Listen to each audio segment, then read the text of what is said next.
merci de nous inonder de gloire, de puissance et de faveur. Prends le contrôle, que ton autorité domine du haut de cette chair jusqu'à toute la salle, toute l'assemblée. Au nom du Seigneur Jésus-Christ. Et nous disons un amen très fort. Aujourd'hui, nous allons faire le bilan d'un décryptage et d'une analyse que nous avons entamé. Nous avons fait le décryptage de Jean 3,16 et nous avons fait aussi l'analyse de Jean 15, des versets 1 jusqu'au verset 17. Et le dimanche dernier, Jean 15 a livré quelques premiers secrets. Alors aujourd'hui, nous voulons faire un bilan. Ce bilan a quel but? Quel est le but? Quel est l'objectif de ce bilan? Écoutez, la raison pour laquelle toi et moi nous sommes chrétiens, la raison pour laquelle nous venons à l'église, la raison pour laquelle nous payons des dîmes, nous faisons des offrandes, nous faisons des actions de grâce, la raison pour laquelle on fuit l'impudicité, on fuit la magie, on fuit tout ce qui est idolâtrie, c'est pour que Dieu et nous soyons un. C'est pour que nous héritions du royaume des cieux. C'est pour que après notre mort, on n'aille pas dans le feu de l'enfer, que nous ne soyons pas jugés pour périr en enfer. C'est pour que si on n'est pas encore mort, que la trompette sonne, on ne reste pas ici pour vivre la grande tribulation que l'Antéchrist va imposer à la terre et tous les fléaux qui vont descendre pour frapper toutes les personnes qui n'ont pas donné leur vie à Jésus. Donc il y a un jugement qui va venir après. Donc nous sommes à l'église pour éviter ça. Mais pour éviter ça, il va falloir que nous vivions ce qu'on appelle la véritable vie chrétienne. Et la véritable vie chrétienne, c'est quoi? Jean 3,16 a livré ses premiers secrets. Et Jean 15 nous a parlé aussi de comment nous pouvons vivre une vie chrétienne bénie avec l'assurance que nous sommes sauvés, avec l'assurance que nous sommes remplis du Saint-Esprit, avec l'assurance que nous sommes bénis. Les amis, je ne cesserai jamais de le dire assez. Il n'est pas normal que j'adore un grand Dieu puissant et je demeure faible. C'est pas normal. C'est pas normal que tu adores un grand Dieu riche, que tu demeures pauvre ou misérable. Ce n'est pas normal. En fait, ce n'est pas que Dieu n'ait pas envie de nous faire du bien, mais les voies par lesquelles Dieu doit nous faire du bien, c'est nous qui les ignorons. Donc, on a des enseignements qui ne favorisent pas l'ouverture de toutes ces portes-là.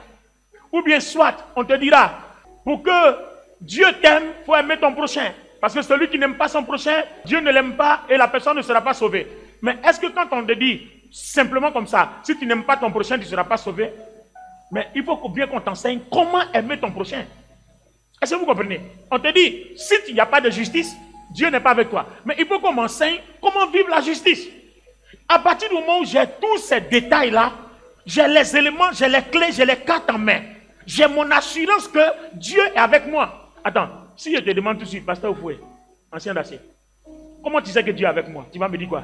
Tu vas commencer à me raconter, non, parce que je prie, parce que je jeûne, parce que je viens à l'église, parce que je paye ta dîme. Non, c'est pas pour ça qu'il est avec toi. Il est avec toi parce que vous avez une relation qui n'est pas fondée sur la dîme et les offrandes et autres. Parce que les dîmes et offrandes et autres, ce sont des moyens de grâce pour appeler certaines faveurs. Mais c'est ta relation avec lui là qui montre qu'il est avec toi. À quel moment tu vas savoir que tu es en relation avec lui? Voilà le problème en fait. Donc ça fait que quand nous avons un événement, on a peur. Mais si tu as l'assurance que Dieu est avec toi, si tu as l'assurance que la puissance de Dieu est en toi, et si tu as le témoignage personnel dans ton esprit, dans ta conscience, que le feu de Dieu marche avec toi, est-ce que tu auras peur de quelque chose? Non, répondez-moi bien, Église. C'est ça le problème. Pourquoi David dit, même quand je marcherai dans la vallée de l'ombre de la mort, je n'ai peur de rien.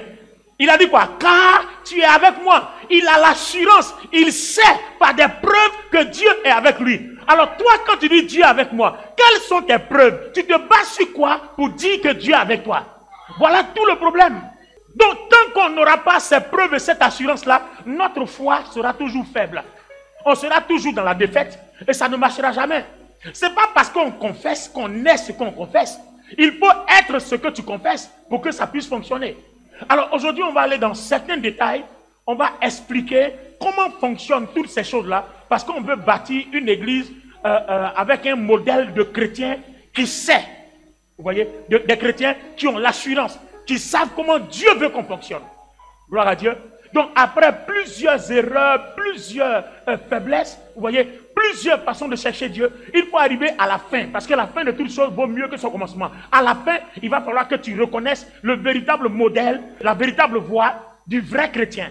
À ce moment précis-là, quand tu tapes ta poitrine, tu sais sur quoi tu as arrêté. Quand quelqu'un te dit, tu ne peux pas me frapper, quand tu regardes un sorcier face à face, et puis tu lui dis, tu ne peux rien me faire. Attends, toi tu comptes sur quoi? Je parle à quelqu'un. Tu regardes un magicien droit dans les yeux, puis tu lui dis, tu ne peux rien me faire. Tu comptes sur quoi?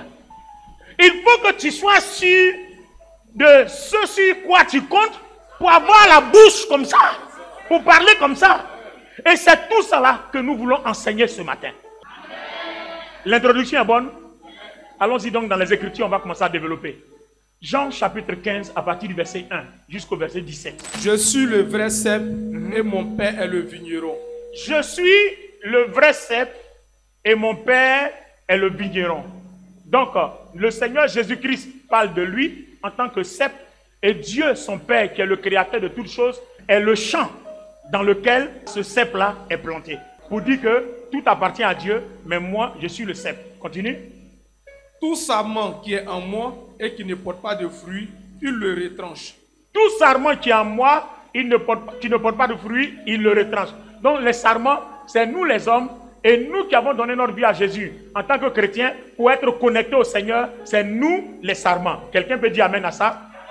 Donc si le sarment ne porte pas de fruits, le Seigneur dit, il retranche ce sarment-là. Plus tard, dans la suite, il dit, on va le jeter au feu. Maintenant, le sarment qui porte du fruit, qu'est-ce qu'on fait de lui? Et tout sarment qui porte du fruit, il le monte. Il le monte, c'est-à-dire on va enlever les parties mauvaises là pour qu'il reste que les parties bonnes afin qu'il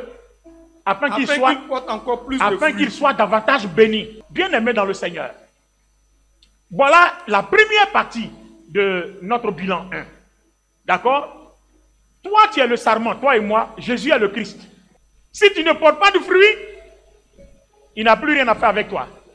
Donc, on comprend pourquoi dans l'église, certaines personnes ne sont pas bénies.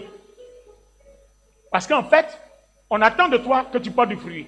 Malheureusement, tu n'en portes pas. Donc, le Seigneur ne fait rien avec toi.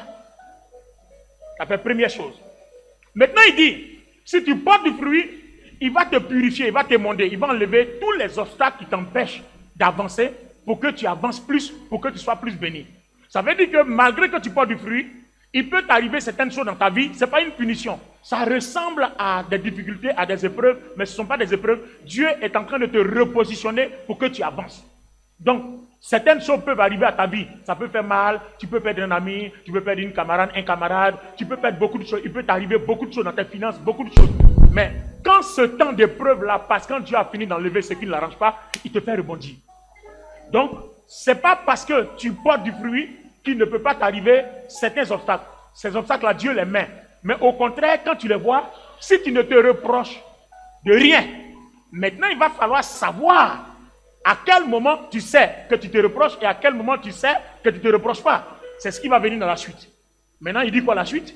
Afin qu'il porte encore plus de fruits, plus riches et beaucoup plus plaisants. Voilà. Donc si tu ne te reproches rien, il va falloir persévérer pour que ta vie soit encore... Voilà. Parce que pendant... Attends, enfin, regardez, qu'est-ce que je veux dire? Je regarde ma vie. Je ne fais pas fétiche. Je ne vis pas d'impudicité. Je ne vis pas d'adultère, je ne me masturbe pas, je ne fais rien. Et puis ça ne bouge pas chez moi. Je prie, je jeûne, en tout cas, et puis ça ne bouge pas. Quand c'est comme ça là, c'est maintenant que tu vas redoubler dans la prière. C'est maintenant que tu vas multiplier dans tes efforts. Parce que tu regardes, tu ne te reproches rien. Donc tu commences à comprendre que Dieu est en train de t'émonder. Il est en train de te purifier. Il y a certains obstacles. Parce que soit, comme l'argent est rentré un peu, tu as commencé à être un peu orgueilleux. Donc il va baisser un peu ta tendance. Tu comprends? Pour ne pas que la suite de la multiplication de ton orgueil t'entraîne dans la chute. Donc il va baisser un peu la tendance. Si tu recevais beaucoup d'argent, il va diminuer un peu. Et si tu avais beaucoup de faveur, il va baisser un peu. Donc c'est comme ça que on ressent les choses. Mais ce n'est pas une punition. Ça ressemble, mais ce n'est pas une punition. Et c'est à ce stade-là, il faut redoubler d'efforts dans la prière, dans ta communion avec Dieu. Il faut multiplier encore, il ne faut pas te décourager. Parce que l'ennemi voudrait bien que tu te décourages. Alors que celui qui porte du fruit ne se décourage jamais. On va comprendre pourquoi. La suite du verset donne quoi? Déjà vous êtes purs, purifiés à cause de la parole que je vous ai annoncée. Très bien. Les enseignements que j'ai partagés avec vous. Uh-huh. Demeurez en moi. Demeurez en moi. Et je demeurerai en vous. Demeurez en moi et je demeurerai en vous. Comme le sarment ne peut de lui-même porter du fruit, Oui. s'il ne demeure attaché au cep. Oui. Ainsi, vous ne pouvez non plus porter du fruit, produisant la preuve de votre foi, si vous ne demeurez en moi. Très bien. Vous ne pouvez pas porter du fruit. Et puis il dit bien, produisant la preuve de votre foi, si vous ne demeurez en moi. Alors, regardez bien. Demeurer en moi, pour que je demeure en vous, ça veut dire quoi? Attends, le Seigneur Jésus dit, si toi et moi on demeure en lui, si lui demeure en moi, tout ça, c'est trop. Mais demeurer en lui, c'est quoi? On va d'abord comprendre. Jésus dit qu'il est le cep, non? Le cep, là, comment il est défini dans l'Écriture? Et le sarment aussi, comment le sarment est défini dans l'Écriture? Et nous allons, à partir de cette définition-là, comprendre comment demeurer en lui et comment lui va demeurer en nous. Parce qu'il se présente comme le tronc d'arbre et nous, la branche. Si la branche du manguier n'est pas connectée au tronc du manguier, il ne peut pas avoir des feuilles. Parce qu'il y a une vie. Et il dit bien, le Père est le vigneron. Cette vie-là, c'est la vie de Dieu qui passe par le tronc et qui rentre dans la branche. Ça veut dire qu'à partir du moment où la branche est connectée au tronc, la branche a la même nature que le tronc. La vie qui coule dans le tronc est la même vie qui coule dans la branche. Donc l'identité du tronc est égale à l'identité de la branche. Les faveurs et les gloires du tronc sont égales aux faveurs et aux gloires de la branche. Donc 1 Jean 4 dit, tel Jésus est, tel nous aussi nous sommes. Parce que si nous sommes vraiment connectés, que nous portons du fruit, il n'y a pas de raison que ce qu'il est, ce qu'il a pu faire, nous ne puissions pas l'être, que nous ne puissions pas le faire. Puisque nous sommes la branche et lui il est le tronc. Donc allons-y dans les Écritures, on va ressortir les natures de façon verbale et puis nous allons comprendre quelque chose. Alors, comment la Bible présente le cep?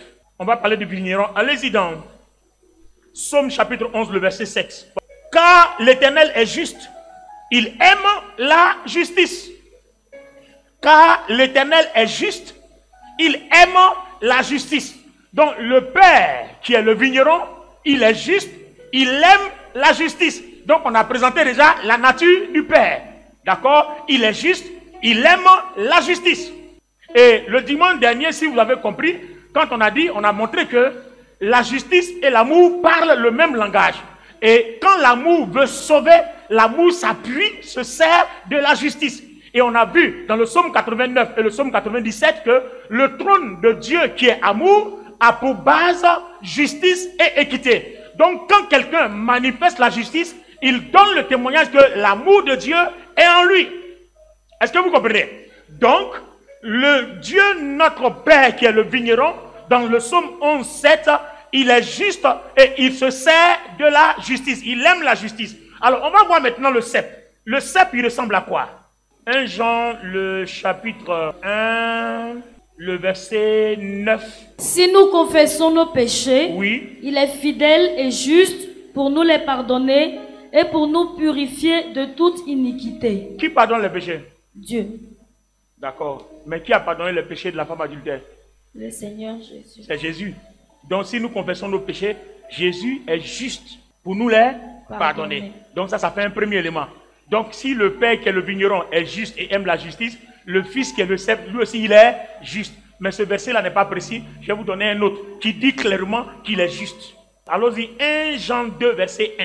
Mes petits enfants, oui, je vous écris ces choses, oui, afin que vous ne péchiez point.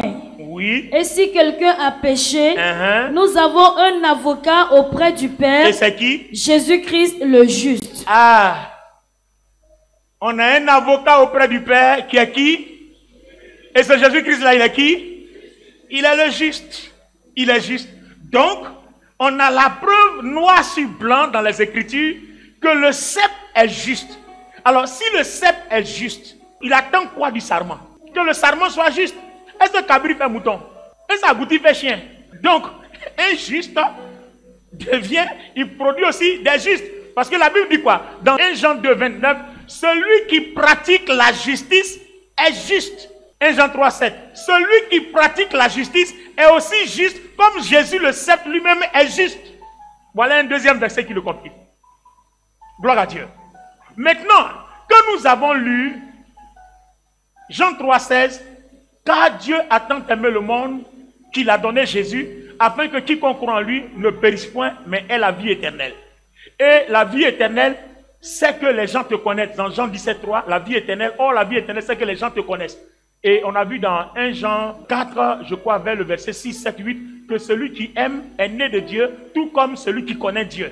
Donc, quand vous connaissez Dieu, vous êtes né de Dieu. Donc, si Dieu est juste, que toi, tu dois naître de Dieu, tu nais quoi? Tu nais mouton cabri ou bien tu nais juste? Tu nais juste. Donc, vous comprenez?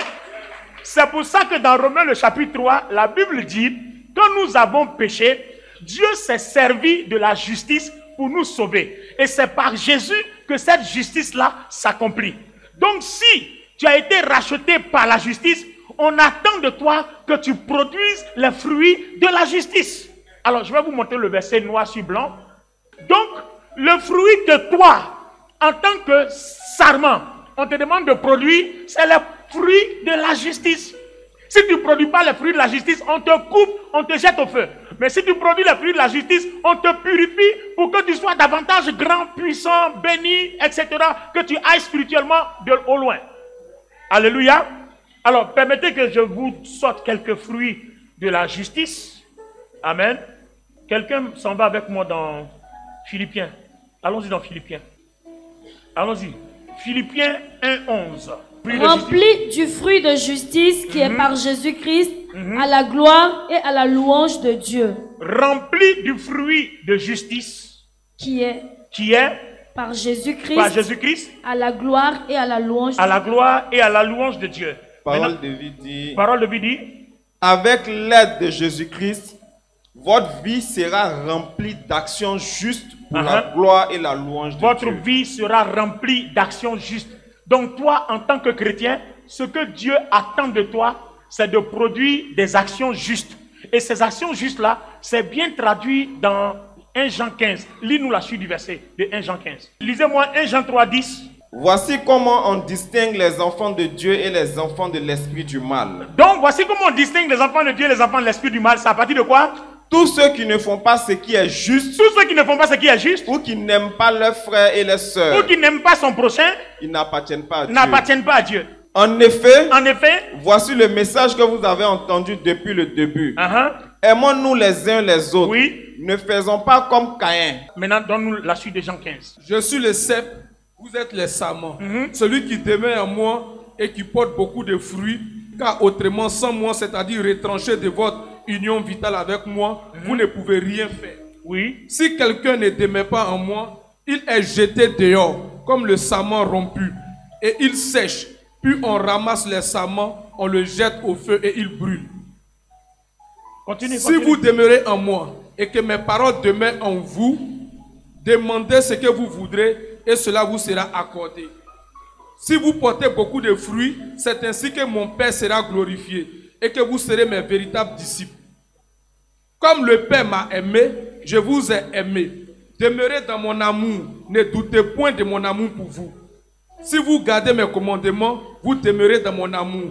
De même que j'ai gardé les commandements de mon Père et que je demeure dans son amour. Je vous ai dit ces choses afin que ma joie soit en vous et que votre joie soit parfaite, pleinement entière et débordante. C'est ici mon commandement. Très bien. Aimez-vous les uns les autres comme je vous ai aimé. Il n'y a pas plus grand amour ni d'engagement plus fort que de donner sa vie pour ses amis. Vous êtes mes amis. Très bien, non, garde amis là. Ça c'est drôle. Garde ça. Alors, mes amis, asseyez-vous, écoutez-moi. Amen. J'aime bien votre calme. Alors, il dit, demeurez en moi et je demeurerai en vous. Maintenant, vous avez vu la suite qu'on a lue. Si vous pratiquez la justice, que vous portez les fruits de la justice, alors c'est que ce qui demeure en moi demeure aussi en vous. En ce moment précis, là, on dit spirituellement que je demeure en vous, pour aussi vous demeurer en moi. Est-ce que vous comprenez maintenant? On est sarment, lui il est cep, on a la même nature, il est juste, nous sommes justes. On attend de nous qu'on soit juste. Le juste produit du fruit. Lui aussi il a été juste. Il dit de demeurer en lui comme lui-même il a demeuré dans le Père. Donc il a produit les fruits de la justice comme le Père. Donc nous aussi, si on demeure en lui, on doit produire les mêmes fruits de justice comme lui il en a produit quand il demeurait dans le Père. Et comment tu sauras qu'il demeure en toi? Quelle est ton assurance? C'est que dans ta vie là, tu te bats pour produire les fruits de la justice. Et le fruit de la justice, là, il dit, c'est son commandement. Le commandement, c'est lequel? De vous aimer les uns les autres. On est arrivé vers le problème qui pose problème à l'église et tout le temps. Donc, celui qui aime son prochain comme il s'aime lui-même, il demeure en Jésus et Jésus demeure en lui. Donc, si vous pratiquez la justice, c'est que vous êtes en train d'aimer. Ça veut dire que quand mon frère est en face de moi, mes relations avec lui sont basées sur la justice. Et comme le trône de Dieu, c'est justice et équité, pourquoi? Parce que l'équité, c'est l'ensemble de tout ce qui se rattache à la vérité, à la pureté, à la sainteté, à l'honnêteté, à la fidélité, à la bonté. C'est tout ça qui fait l'équité. Donc, si tu dis que tu es juste, on verra que la justice qui est amour est en toi comme nature à cause de tes œuvres équitables. Donc, en face de ton frère, si tu poses un acte qui n'est pas basé sur l'équité, pour Dieu, tu n'aimes pas ton frère. Alors tu ne demeures pas en lui, c'est-à-dire tu t'es détaché du sceptre. Donc chaque fois que tu poses un caractère qui n'est pas équitable, tu es en train de créer une fissure entre l'articulation, c'est-à-dire la partie où le sarment, c'est-à-dire la branche, est connectée au tronc, au sceptre. Tu es en train de créer des fissures. Et si tu ne te répands pas, tu ne changes pas pour réparer les fissures, tu finiras par être coupé et comme tu ne seras rien, on te jettera au feu. Voilà pourquoi beaucoup de chrétiens souffrent. Il prie, ça ne vient pas. Il jeûne, ça ne va pas. Parce que tous les jours dans son caractère, il ne crée que les fissures entre lui et Dieu. Méchanceté, jalousie, hypocrisie, quoi encore, calomnie, mensonge, impurité, adultère, fornication, masturbation, idolâtrie, tradition, adorer un peu les fétiches, il revient au village, quand les parents se procèdent aussi, quand il vient dimanche, il est à l'église, après il est reparti encore, et tout ça, tu crées une fissure, puisque la branche est connectée au tronc. Donc si tu n'arrêtes pas de créer la fissure, la branche finira par se détacher du tronc et tomber. Et au fur et à mesure que tu crées la fissure, tu permets au diable d'entrer, au démon d'entrer et de créer des problèmes dans ta vie. Est-ce qu'on se comprend, Église? C'est pour ça que Dieu installe la repentance de telle sorte que quand tu réalises qu'il y a une fissure, tu te reprennes pour que la fissure soit réparée par le sang de Jésus. Est-ce que quelqu'un comprend? Donc, comment tu vas réaliser que tu as créé une fissure que tu dois te repentir? Amen. Alors, regardez par exemple un passage ici que je lis. Je suis dans Jacques, le chapitre 3, le verset 18. Il dit, le fruit de la justice est semé dans la paix par ceux qui recherchent la paix. Le fruit de la justice est semé dans la paix par ceux qui recherchent la paix. Donc en fait, porter du fruit, aimer son prochain, c'est rechercher la justice, c'est rechercher la paix, c'est pratiquer la bonté, être fidèle, être loyal, c'est tout cet ensemble-là qu'on appelle quelqu'un qui vit la justice. Et comme la justice se sert de l'équité, il faut comprendre ça. J'ai essayé de vous expliquer ça la dernière fois. C'est quoi l'équité? Quand vous êtes poursuivi par la justice, qu'il y a une plainte contre vous, arrivé en justice, le juge ne vous prend pas comme ça parce que quelqu'un est venu se plaindre. Non. Ou bien on t'a pris en flagrant délit de vol, ou bien de braquage, ou bien de crime. Tu as combien de crimes, les preuves sont là. On ne va pas quand même te mettre en prison. On dit qu'il y a la présomption d'innocence. Il faut que l'équité parle d'abord. Le but de l'équité, c'est de mettre tous les moyens pour retrouver de quel côté se trouve la vérité. Vous voyez?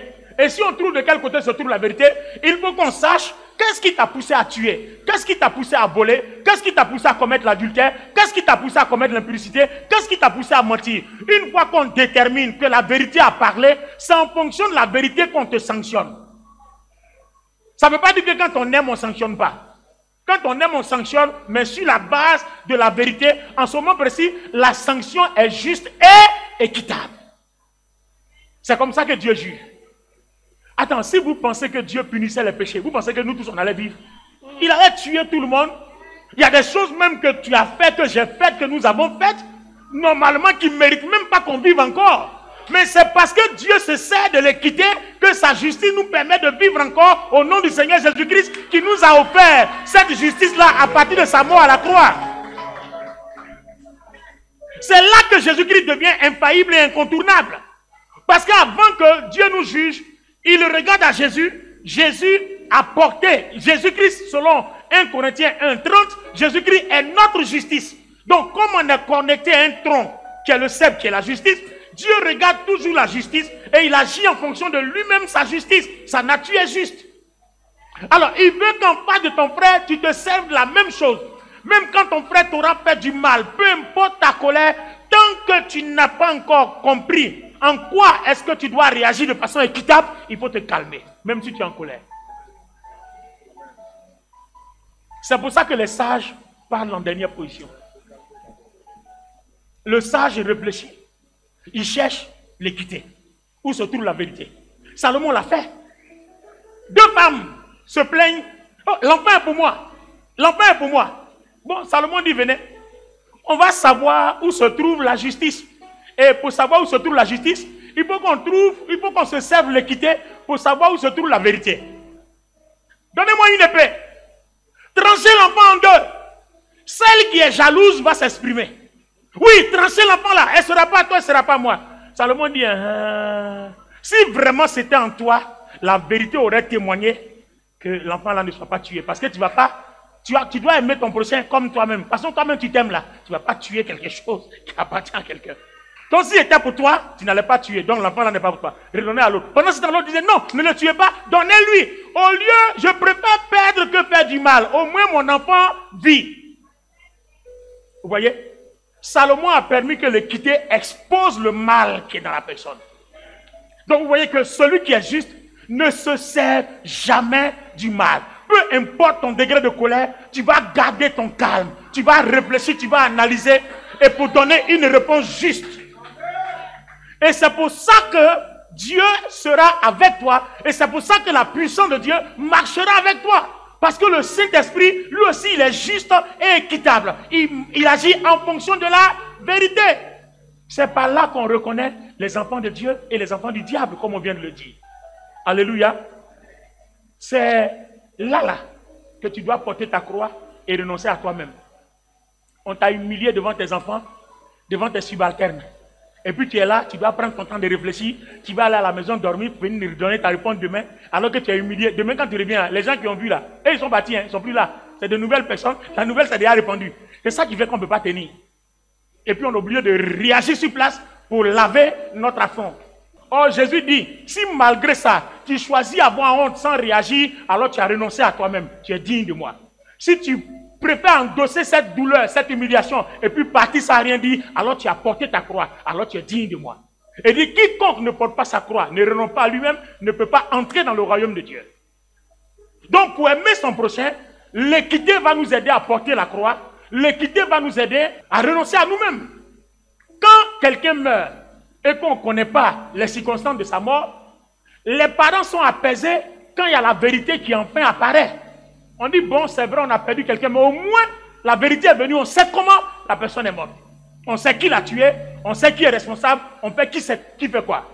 Donc, l'équité, qui est la recherche de la vérité, va être notre arme entre les mains en tant que chrétien.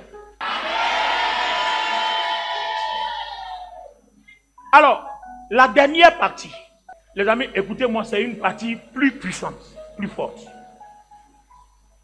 Le dimanche prochain, nous allons parler des privilèges et des avantages du juste. Et puis on va parler encore d'autres choses.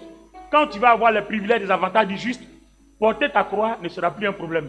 Parce que tu vois tous les avantages qui sont là. Tu dis, bon, je préfère avoir honte que de perdre tout ça. On va y arriver, ça c'est dimanche prochain. Les amis, écoutez. Les pasteurs, tenez-vous debout. Les anciens, tenez-vous debout. Peuple de Dieu, restez assis. Parce que ce que je vais dire, eux, ils l'utiliseront plus que vous. Vous devez le faire.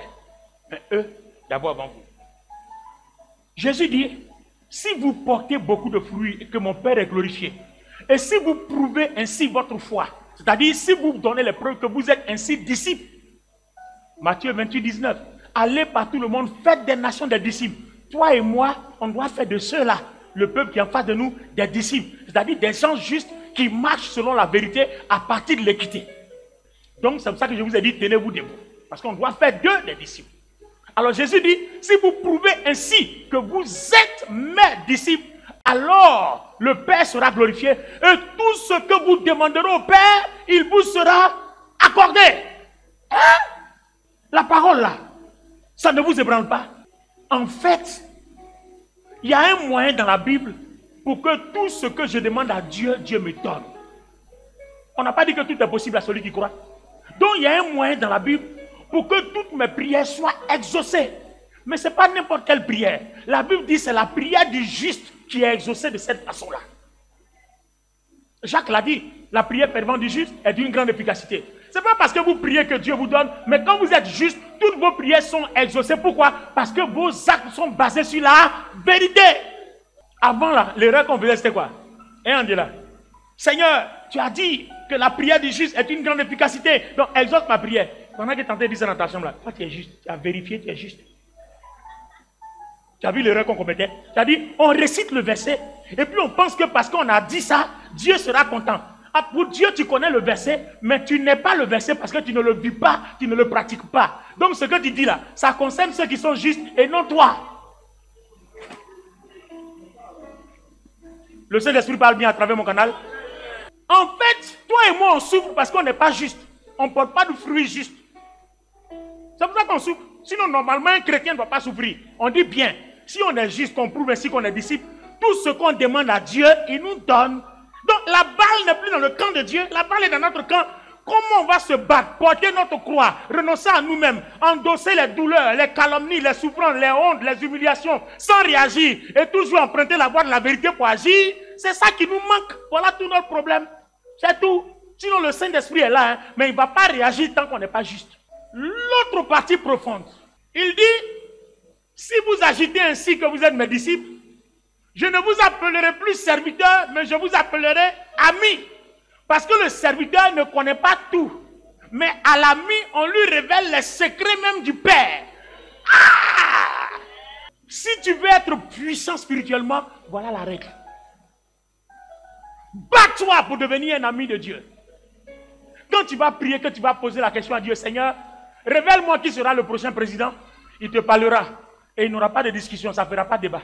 Parce qu'à l'ami, on révèle les secrets du Père qui sait tout. Seigneur, je vais demain à un entretien. Révèle-moi ce qui va se passer. Il dit, il va te montrer parce que tu es ami.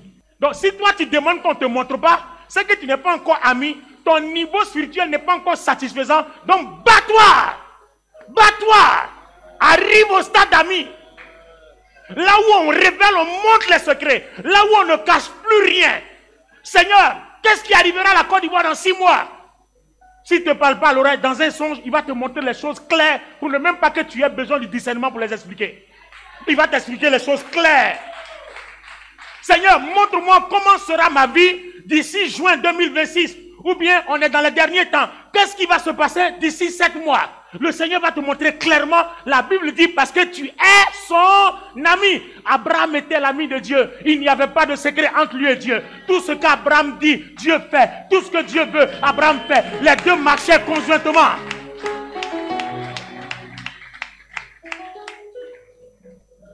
Il est ami de Dieu au point qu'il est capable de sacrifier son fils pour Dieu. Voilà les amis. Les amis sont fidèles. Les amis sont loyaux. Tu porteras ta foi, ta confiance en l'Éternel jusqu'au bout. Quoi que ça te coûte, on t'insulte, on te calomnie, on te rejette, tu avances seulement. Tu ne regardes pas en arrière. Tout ce que tu sais, c'est Dieu. Dieu lui seul, un point, c'est tout. Je n'ai pas mangé, Dieu est là. J'ai mangé, Dieu est là. Je suis marié, Dieu est là. Je ne suis pas marié, Dieu est là. J'ai l'argent, Dieu est là. Je n'ai pas d'argent, Dieu est là. Je travaille, Dieu est là. Je ne travaille pas, Dieu est là. Ma foi ne chancelle pas. Ma confiance ne chancelle pas. Mon amour pour lui ne chancelle pas. Je n'abandonnerai pas ce que je fais pour Dieu. Peu importe les humiliations qu'on m'a fait subir, je resterai fidèle quoi que cela me coûte. Quoi qu'il m'arrive. Voilà l'ami. Sa foi, sa confiance en Dieu ne change pas. peu importe la tribulation qu'il subit. C'est pour ça que pendant la grande tribulation, toutes les personnes qui accepteront de souffrir sans prendre la marque de la bête auront encore l'opportunité d'être sauvées, même après l'enlèvement. Alléluia. Cependant, comment on y arrive? Parce que pour avoir ce cœur qui endosse tout ça, qui supporte tout, il faut bien travailler. Pourquoi on n'y arrive pas? Regardez la composition du corps. Un ami travaille comment? Je vous donne l'introduction puis je vous suspends. Dans l'introduction de l'être humain, la création, il y a l'esprit, il y a l'âme et il y a le corps. J'ai besoin de 3 personnes dans les 3 secondes qui arrivent. 3 personnes ici, rapidement. Je suppose que ces 3 personnes s'appellent Abed. L'ancien Abed, voici son esprit, et l'ancien Abed, voici son âme. Donc, dans la seule personne Abed que vous voyez là, il y a son corps, il y a son esprit et son âme. Mais quand vous le voyez, vous voyez le corps. Mais à l'intérieur, il y a l'esprit et il y a l'âme. Quand Jésus est mort à la croix, que nous avons été régénérés, c'est l'esprit qui a été régénéré. Et dans Éphésiens 1,13, le Saint-Esprit vient représenter Jésus dans son esprit. Mais le Saint-Esprit n'est pas dans l'âme et le corps. Il est dans l'esprit. C'est ancien Abed dans sa façon de vivre qui doit unir son âme et son corps à l'esprit pour que les 3 fassent un. Alors, ceux qui sont en face, quand vous regardez ancien Abed, est-ce que vous voyez l'âme et l'esprit? Non, parce que tout est aligné, tout fait une seule personne. Mais si ancien Abed vit dans le détail, vous voyez, on voit bien l'esprit, on voit bien le corps et puis on voit bien l'âme. Donc si dans ta vie chrétienne, les 3 entités opèrent séparément, ton corps est exposé au diable, tu ne pourras jamais vaincre le péché. Ton âme est exposée au diable, tu ne pourras jamais vaincre le péché. Parce que ton esprit, lui, il est déjà exposé au Saint-Esprit. Il ne peut plus pécher, selon Hébreux 10. Parce qu'il est lié au Saint-Esprit. Sauf si tu décides d'abandonner Jésus, que tu n'as plus la foi. Là, c'est un autre problème. Mais tant que tu es chrétien, que tu crois en Jésus, ton esprit n'est pas exposé. Maintenant, il reste l'âme et le corps. Tout ce que Dieu veut, les dons spirituels, la puissance de Dieu, tout est dans ton esprit. Donc, tu comprends que si les deux ne sont pas unis, ce que Dieu dépose ici, Abel ne saura jamais. Donc Dieu parle à Abel, mais Abel n'attend pas parce que l'esprit opère séparé de l'âme et séparé du corps. Donc l'âme, c'est sa volonté, c'est sa décision. L'âme n'a pas de corps. Donc le corps de l'âme, c'est soit l'esprit ou soit la chair. Parce qu'il vit sur la terre, on lui donne la chair comme corps. Le jour où il s'en va au ciel, c'est son esprit là qui devient son corps. Et comme il a marché dans la vérité, le Saint-Esprit va illuminer son esprit et ça va devenir son corps avec lequel Dieu l'enlève. C'est pour ça que Paul dit, nous serons changés. Mais tu seras changé parce qu'il y a la lumière en toi, la lumière de la vérité. Si cette lumière n'est pas en toi, tu ne peux pas être changé. Donc quand la trompette sonne, tu restes. Ou bien le jour de ta mort, tu vas en enfer. D'accord? Maintenant, notre problème, comment on doit vivre pour que l'âme et le corps ne travaillent pas séparément? Tu n'arrives pas à vaincre le péché parce que dans ta façon de vivre, ton esprit, ton âme et ton corps travaillent séparément. Ton âme écoute beaucoup ton corps au lieu que ton âme écoute beaucoup ton esprit. Parce que l'âme, lui, il a la volonté, il décide. Quand le corps est plus fort, il est païen. Il est toujours dans les soirées zouglou, il est en boîte de nuit. Il est toujours dans son impudicité, dans son adultère, dans sa fornication. Il est dans sa cigarette, dans son tabac, dans son alcool. Souvent même, il est dans son fétichisme et puis il est là. Parce que le corps travaille beaucoup. Arrange-toi pour que ton âme penche vers ton esprit. Et quand ton âme penche vers ton esprit, Dieu a tout fait pour que le corps n'ait pas de pouvoir. Tout est suspendu au pouvoir de décision de l'âme. Donc ce que l'âme décide, c'est là-bas que le corps s'en va. Mais ce que l'âme décide, si ce n'est pas la vérité, l'esprit ne le suit pas. Parce que l'esprit, lui, suit la vérité. N'oublie pas que Dieu est du côté de la vérité. Donc, si l'âme décide qu'il n'est pas la vérité, c'est le corps qui le suit. Et si le corps qui le suit domine, qu'est-ce qui se passe? Tu vis selon la chair. Mais si l'esprit domine, alors tu vis selon l'esprit. Il dit, si vous vivez selon l'esprit, vous n'accomplirez pas les désirs de la chair. C'est pour ça que 1 Jean 5 dit, 1 Jean 5, je ne sais plus, fouillez-moi, j'ai trouvé le verset. Celui qui est né de Dieu ne peut pas pécher. Parce que celui qui est né de Dieu, qui est juste, quand il vit, son corps, son âme et son esprit sont unis. C'est-à-dire que l'esprit domine totalement. Donc tout ce que Dieu veut, c'est ce que ton âme fait et ton corps lui suit le mouvement. À ce moment précis-là, ton corps devient le temple du Saint-Esprit. Donc l'Esprit de Dieu occupe et ton esprit et ton corps. Et ton âme entraîne tout le mouvement à la réalisation dans le monde physique. Maintenant la question, comment on fait pour que corps, âme et esprit soient unis, c'est-à-dire soient alignés dimanche prochain? Amen. Donc les amis, nous sommes dans les profondeurs de l'évangile. Si vous écoutez ce message-là dimanche prochain, vous n'aurez plus de problème. Les envies de péché, ça me fatigue. Et puis après on vient se répandre, Seigneur, la chair est faible, mais l'esprit est bien disposé. Tout ça là, tu vas finir avec ce vocabulaire-là. Parce qu'on va te montrer comment aligner ton corps, ton esprit, ton âme et ton corps. Comment les unir. Une fois que tu arrives à ça, c'est fini. Ça ne veut pas dire que tu ne veux pas ressentir les choses que les hommes ressentent. Mais seulement, ça ne t'influence pas, mais c'est toi qui les domines, qui les gères. Dieu a dit à Caïn, le péché est tapis à ta porte, mais toi, domine sur lui. Mais le problème, c'est que Caïn ne marche pas en unité avec son esprit, son âme et son... je suis en train de parler du message dimanche prochain. Tenez-vous debout. Est-ce que quelqu'un est béni ce matin? Moi, je suis béni ce matin. Waouh! Le Seigneur est vivant. Est-ce que ce message t'a fait du bien?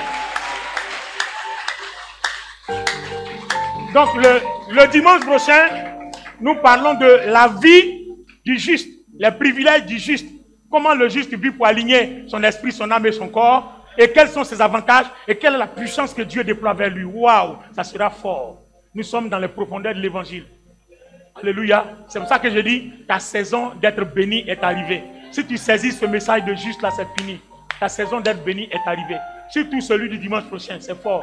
Dimanche prochain, en venant, toi seul invite au moins 10 personnes. Dieu te bénira parce que tu auras aidé quelqu'un à être sauvé. Dis avec moi, Père, je me remets en tes mains. Aide-moi à être juste. Aide-moi à aligner mon esprit, mon âme et mon corps en une seule personne.